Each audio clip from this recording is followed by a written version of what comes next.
Will your son grow to be a man of honor? Carey Casey, CEO of the National Center for Fathering, author of Championship Fathering and Father of Four, shares a 5-part plan on Today's Father. Rick Johnson is a best-selling author and a friend of NCF who leads a ministry to dads simply called Better Dads. Check him out at betterdads.net. Rick wrote a blog sharing some thoughts from his book, A Man in the Making.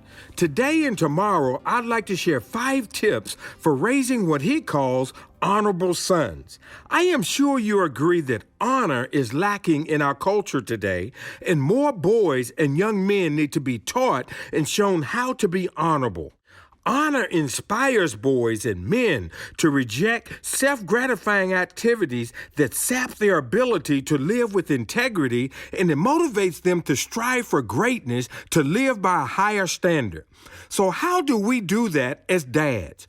Rick suggests 5 ways to carry this out, and I'll cover the first 3 today.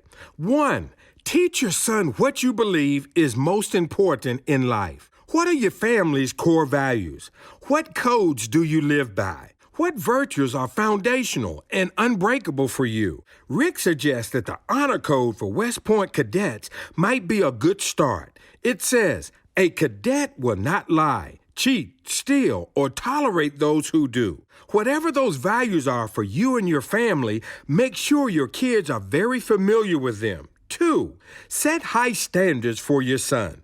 Boys frequently live up to the expectations placed upon them. So he who aims for little will accomplish little. So expect big things from your boy and encourage him to attempt great things.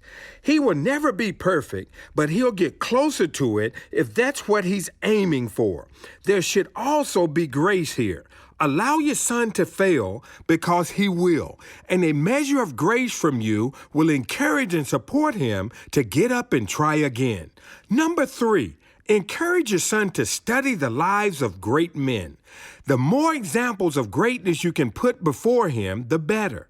Would you rather have your son look up to someone like Martin Luther King Jr. or a modern rap artist? It also applies to choosing friends. He needs to know that whomever we hang out with rubs off on us. So teach him to look for friends with admirable qualities. Tune in tomorrow, Dad. There's more from Rick Johnson about raising honorable sons. This is Carey Casey for Today's Father. You can get our free ebook for dads, The 5 Things Every Kid Must Get from Dad, at fathers.com. Thanks for listening, Dad, and keep up the good work.